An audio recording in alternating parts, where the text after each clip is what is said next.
Je reprends la phrase. Ils s'asservissent à des pratiques étrangères, portent leurs dieux au doigt, adorent jusqu'à des monstres, imaginent et proscrivent certains aliments, exercent sur leur corps une tyrannie cruelle, ne se permettant pas même le repos du sommeil.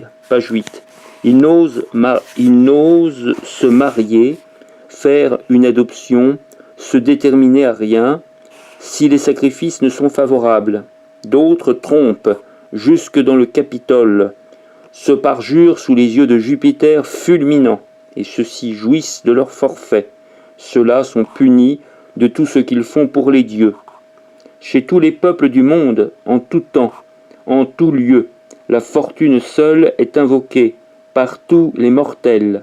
Elle seule est réclamée, est accusée, et rendue responsable de tout. Seule, elle occupe nos pensées.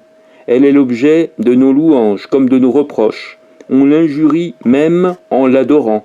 On la croit volage, aveugle, vagabonde, inconstante, incertaine, inconséquente, protectrice des méchants.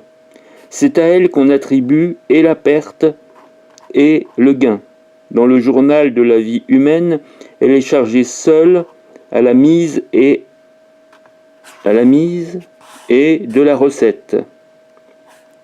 Et tel est sur nous l'empire du sort que nous faisons, Dieu, ce même sort par qui l'on prétend prouver que Dieu peut ne pas être. D'autres rejettent encore cette divinité. Ils imputent les événements à leur étoile et aux lois de la naissance. Ils prétendent qu'après avoir, par un seul décret, ordonné tout ce qui doit être, Dieu repose désormais dispensé de tout soin. Ce système commence à prendre faveur. Le vulgaire lettré, le vulgaire ignorant s'empresse également à l'adopter. On ne parle plus que des avis de la foudre, de la prescience des oracles, des prédictions des aruspices. Les faits les plus indifférents, un faux pas, un éternuement, sont tournés en pronostic. Donc là on est passé à la page 9. Auguste a écrit que le jour où il faillit périr par la révolte de son armée, il avait par mégarde chaussé son pied gauche avant le pied droit. Toutes ces opinions embarrassent et fatiguent notre ignorance. Dans cette foule de contradictions, la seule chose certaine, c'est qu'il n'y a rien de certain, et que nul être n'est plus malheureux ou plus superbe que l'homme.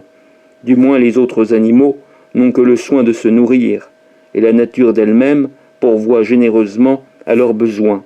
La gloire, la richesse, l'ambition, surtout l'idée de la mort, n'existent pas pour eux, avantage qui seul est préférable à tous les biens. Cependant, il importe pour le bonheur de la société de croire que les dieux prennent soin des choses humaines, que la divinité, accablée sous le poids de tant d'occupations, peut quelquefois différer la peine du crime, mais que le crime ne reste jamais impuni, et qu'elle n'a pas fait naître l'homme au premier rang, après elle, pour le confondre dans son mépris avec la bête. Page 10. Nous passerons aux 4 éléments.